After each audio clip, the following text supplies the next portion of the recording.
Joe Biden desperately wants to be cool with the kids by inviting their favorite influencers to the White House, but it's causing all sorts of problems. The White House forced to condemn a trans activist who decided to go topless at the president's Pride Month event. That type of behavior is, as I said, unacceptable. It's not appropriate. It's disrespectful. And let's not, it really does not reflect the event that we hosted to celebrate the LGBTQ plus families. Individuals in the video certainly will not be invited to future events. And this has not occurred before, right? This was not a normal thing that has happened under this administration. But we've been very clear about how we saw this particular behavior. But the topless influencer is not backing down. I had zero intention of trying to be vulgar or be profane in any way. I was simply living in joy, living my truth, and existing in my body. But sadly, this isn't the first time the White House got burned by the influencers. This is a day in my life as a White House intern. Hey, Jenny. I booked you a nail appointment, love. Yeah, I didn't tell you to do that. It's called Initiative. Hi, White House. This is Cooper. I don't think so. Oh, doesn't matter. And Jen, don't forget to have fun. And me too. I'm here at the White House. I hang out here once in a while. I'm glad he's here. So, Greg, as you know, when you visit the White House, there's a whole list of rules you have to follow about what you can bring, what you can't bring, what you have to do. And now there's going to be fine print that says, please don't take your shirt off and fondle yourself. Yeah, her breasts are just like the Biden administration, fake, inflated, and built on deception. By the way, it's not about trans. It's about the artificial elevation of this noxious thing called the influencer. It's somebody who monetizes. I'm doing this for the viewers. Okay, here I go. It's about monetizing their social media following by pushing products, but they build their following by doing outrageous, attention-seeking, narcissistic endeavors. It's the turf of every obnoxious bozo. Really, I think I should be doing it. But so it's like every time an influencer enters the picture, everything goes wrong. The problem with the White House is they're too stupid to know that. But it's also a funny thing that, like, well, number one, I wish that this had happened on January 6th. Yeah. Because there wouldn't have been any outrage, of course, if those breasts would have been real.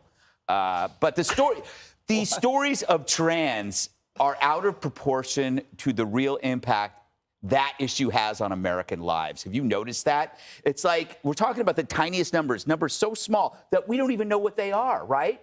Because they're afraid that they'll be really smaller and you won't have an issue to push. But whether you look at sports, whether you look at bathrooms, military, beer advertising, now the White House, this is what happens when you elevate an identity beyond the proportion it merits. Then you end up with charlatans coming on and trashing it just like that. And she is living her truth. But imagine if anybody could say they're living their truth when they're doing something really awful. Yeah. Dana, for me, it's like, it's just not about you. Like, can't you go to the White House and respect where you are? But I guess if you're this kind of influencer, it is all about you all the time. It did make me wonder if the Bud Light marketing director ended up getting a job at the White House, because that's about how bad it was. And also, what did they expect? TikTok influencers, the way that they get views and monetize is by being more outrageous than the person before or the video before. And the Biden campaign announced 2 weeks ago that they actually plan to run the basement campaign with the help of influencers. So I think they knew exactly what they were doing. Plus, this happened on a Saturday. We don't get this was inappropriate until Tuesday. And I guess the White House isn't very proud of all of this. And on the rules thing, in a way, maybe you could have some pity.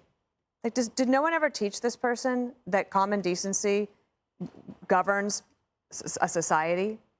Forget, like, the White House is a special, really important place in American history. And they would prefer to get likes and views than to be dignified and gracious and to be in awe that they even get to be at the White House. What would you have done if it happened under your watch? I would have screamed. It would have never happened. You would have tackled? Yeah. It would have never happened under Dana's watch. Jessica, there were children present for this nice viewing portion of the event on Saturday. But there was no breastfeeding, so that was good. Right. I was shocked. It seemed like a really bad look, no judgment. on the surgery itself. But obviously, you're at a very important event and you're representing an issue that's incredibly important to your community. So you want to put your best foot forward on a day that's honoring people who are part of the LGBTQ plus community, but especially for transgender people who have gone through a lot in their lives to be able to get to the point where they're living their truth, as she said it. The apology could have come on Monday. It should have come right away, but the use of influencers is smart. I understand that this backfired, but if you want to make sure that young people are getting out to the polls, you want people who they follow to say, these are the politicians that I'm supporting, these are the things that they stand for, and you should be too. And I believe that if there are Republican TikTok influencers, there probably aren't as many as liberals, then they're going to be used by Republican politicians as much as possible. All of those the college campus kids that we see on here, like CJ Pearson, I think is one of them. It's kind of the same thing, right? That you find someone who's young that connects with the community that you're trying to go after, and you have them on TV. It's not a connection. Should they have? This is a bad connection. By the way, don't you find it ironic that you commend somebody for living their truth who has fake breasts? I mean, how is that living the truth by deception? Those aren't real. Yeah, it's a guy that got a boob job. No. I mean, Jesse's hair. He's not living his truth because that's fake. Don't you wish that they probably wished that they had banned TikTok before this event. But they didn't do it, so. Yeah, China got to see the moobs before everybody else, because that's all that TikTok thing is. Did you just, it's a Chinese spy app. Moobs, man boobs. Okay. I love how Binder says this is unacceptable, but it's acceptable if this person flashes your children at a drag queen story hour. They have books that they banned in Florida of transsexuals letting it all hang out there. They're okay with that. They're okay with this at parades. They're okay with this in front of kindergartners, but not at the White House. How is that okay in your kid's classroom or at a drag queen story hour or at a parade on public property, but not at the White House? You can't answer that question. It's like, I can if No, it's you not can. Okay, I'll give you the floor. 10 seconds, go. People are making decisions about where they take their kids if they do go to drag queen story hour, which is such a niche thing, by the way. It's kind of a BS argument to be making. 3, 2, 1. Not quick enough. This was Hunter's laptop on the South Lawn. Everybody's seen Hunter putting chicks in chokeholds. He's dangling job offers in cash in front of his workers.